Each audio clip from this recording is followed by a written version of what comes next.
Eddie the Eagle, film yang dirilis tahun 2016, disutradarai oleh Dexter Fletcher, mengangkat momen yang terjadi pada Olimpiade musim dingin tahun 1988.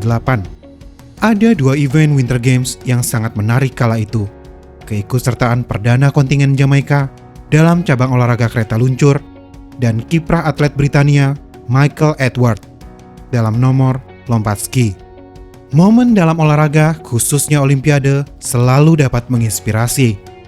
Tidak terkecuali Michael Edwards. Tekad dan keuletannya dapat mencuri hati dunia saat itu. Akting Taron Egerton dan Hugh Jackman juga cukup menawan untuk membuat film biopik ini terasa natural dan menyenangkan. Without any further ado, let's get into it.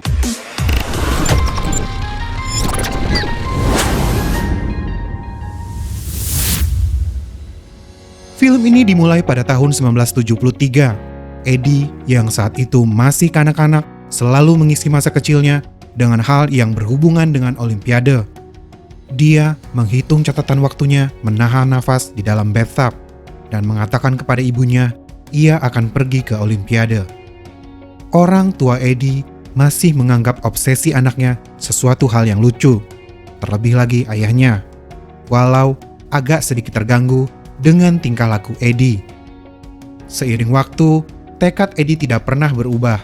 Olimpiade selalu menjadi obsesinya. Walau kakinya sempat mengalami keterbatasan, terlebih penolakan ayahnya yang sudah sangat terganggu dengan tingkah Eddie. Dan mengarahkan Eddie untuk mencari uang dengan mempelajari profesi seperti ayahnya. Penolakan ayahnya justru lebih menginspirasi Eddie untuk mengikuti Olimpiade musim dingin, yaitu cabang ski. Eddie remaja berhasil memenangkan banyak kejuaraan lokal untuk cabang ski downhill. Halangan Eddie datang dari berbagai hal, termasuk dari Ketua Komite Seleksi Olimpiade musim dingin, Dustin Target. Tanpa alasan yang jelas, ia menyisihkan Eddie dari tim ski downhill untuk mengikuti uji coba Olimpiade. Ia mengatakan bahwa Eddie tidak memiliki karakter atlet Olimpiade. He will never be Olympic material. Kekecewaan Eddie terlihat dari percakapan dengan ayah dan ibunya. Dari sebuah poster, Eddie terinspirasi untuk mencoba cabang lain, yaitu lompat ski. Dari sebuah video, ia mendapatkan informasi tentang kamp pelatihan lompat ski di Garmisch, Jerman, dan melihat atlet terbaik lompat ski, Matti Näikkönen.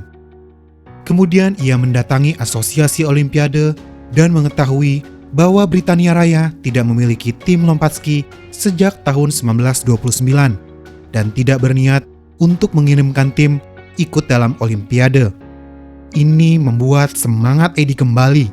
Ia berkemas dan pergi ke kamp pelatihan lompat ski di Jerman. Di sana, dengan kebaikan dari Petra pemilik kafe, ia dapat tinggal di kafe dan berlatih di sana. Keesokan harinya, Eddie mencoba lompatan 15 meter dan berhasil mendarat dengan mudah dan merasa siap untuk lompat dari jarak yang lebih tinggi, 40 meter. Tanpa ada teknik dan pengetahuan, lompatan itu gagal. Ia terjatuh walau tanpa cedera yang serius. Dari percakapan dengan pelatih tim Norwegia, Eddie diberitahukan bahwa ia sangat terlambat untuk memulai berlatih lompat ski karena rata-rata atlet memulai berlatih dari umur mereka 6 tahun. Tak kunjung surut, Eddie meneruskan tekadnya dan mencoba sekali lagi lompatan 40 meter. Berkali-kali ia mencoba, berkali-kali juga ia terjatuh tanpa berhasil mendarat mulus sekalipun. Dan di sini juga Eddie bertemu dengan Bronson Peary untuk pertama kali yang diperankan Hugh Jackman. Dan Petra menjelaskan siapa Bronson Peary yang merupakan juara junior antar negara bagian dan masuk dalam tim Olimpiade di bawah asuhan Warren Sharp, yang dimana Warren Sharp terkenal sebagai pelatih hebat Amerika Serikat. Dan Peary adalah bintang lompat ski tetapi dikeluarkan dari tim karena memiliki perilaku yang buruk. Setelah mengetahui siapa Peary, Eddie menemuinya untuk meminta beberapa tips, tetapi Peary mengusirnya. Keesokan harinya, Eddie menyaksikan atlet lompat ski terbaik kedua di dunia terjatuh karena gagal melakukan lompatan di ketinggian 70 meter dan terlihat mengalami cedera yang sangat serius. Di malam hari, setelah terlibat perkelahian karena saling ejek di dalam kafe, Peary mengajak Eddie ke tempat pelatihan walau dalam keadaan mabuk. Peary memberikan tips penting dan paradokma dari lompat ski kepada Eddie. Dan berakhir dengan Peary melakukan lompatan 90 meter, di mana ini adalah lereng tertinggi. Walau dalam keadaan mabuk, ia mendarat sempurna. Walau agak sedikit too much dan dibungkus dengan sinematik, oh man, I love this scene.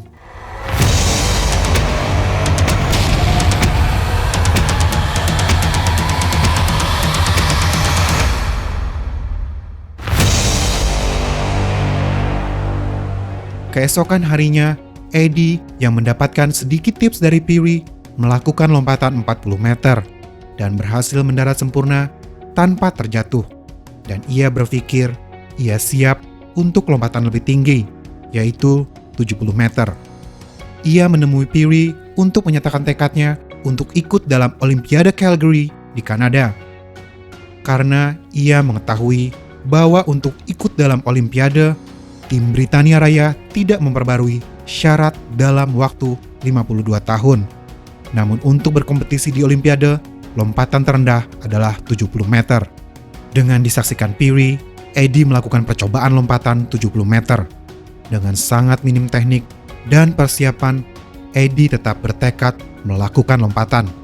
Dan dapat ditebak, ia mendarat dengan posisi yang tidak seharusnya dan terjatuh, yang menyebabkan ia mendapatkan cedera yang serius. Peary mengunjungi Eddie yang dirawat di rumah sakit karena cederanya, menyadari bahwa Eddie bukan orang yang mudah menyerah dan punya nyali besar untuk lompat tanpa persiapan.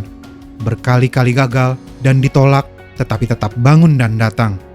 Ia memutuskan untuk melatih Eddie untuk melakukan pendaratan dengan benar dan menjadwalkan Eddie ikut dalam Garmisch Senior Tournament, di mana catatan lompatan dengan pendaratan sempurna akan masuk dalam Olimpiade.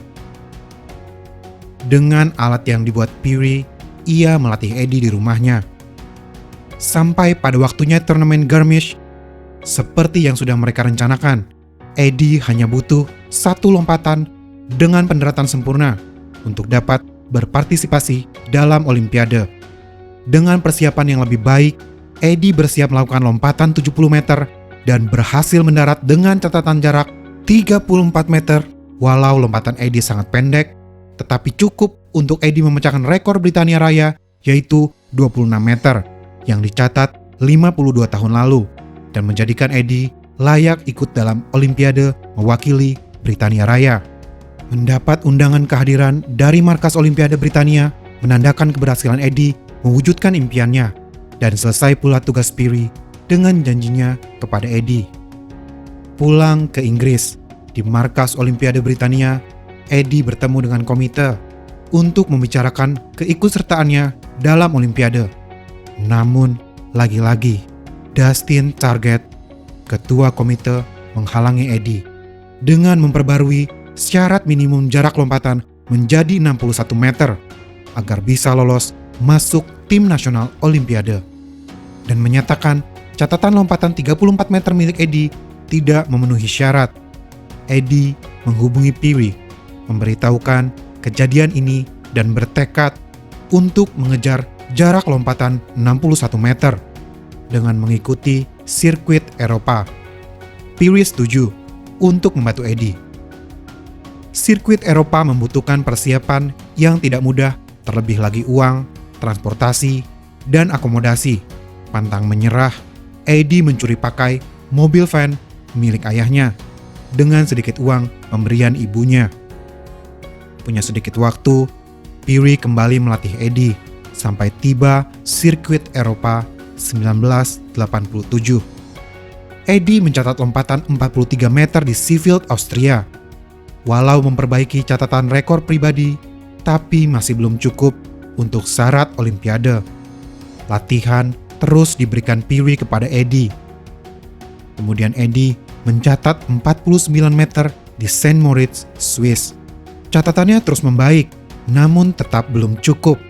Dan masih terus melakukan latihan, progres Eddie dalam latihan pun terlihat lebih baik. Dan tibalah di Oversdorf, Jerman, yaitu kesempatan terakhir untuk lolos kualifikasi. Dan Eddie berhasil melakukan lompatan dan tepat 61 meter di dalam latihan. Namun di dalam lompatan pencatatan, Eddie justru terjatuh dan dinyatakan tidak memiliki catatan lompatan. Eddie memaksa untuk melakukan lompatan sekali lagi, tetapi tidak diperkenankan peraturan oleh ofisial.